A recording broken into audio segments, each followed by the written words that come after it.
Goiekiko enpresa ekimen berrien 27. sariketan, enpresan buruturiko proiektu berritzaile onenaren saria Aizkorri Kaldereria enpresak jaso zuen pasa den urtean. Enpresak berritzeko egindako ahaleginak eta aurrera eramaniko ekintzak balioan jarriz.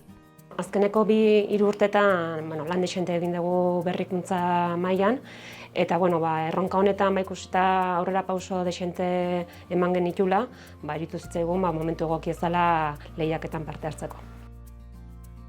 Berrikuntza erronka honetan 2 lan indartsu egin ditugu, alde batetik berrikuntza robotika mailan, soldadura prozesu bat automatizatuz, eta gero beste bidea digitalizazio mailan. Transformazio digital bat egin dugu prozesu guztietan. Lehiaketara aurkezteak eta batez ere irabazteak berrikuntza arloan lanean jarraitzeko oso baliagarria dela argi utzi dute. Ez gaude ohituta horrelako sarik jasotzea, oso motibatzaileak izaten die eta horrek nik uste dut aurrera pauso bat eman daikela.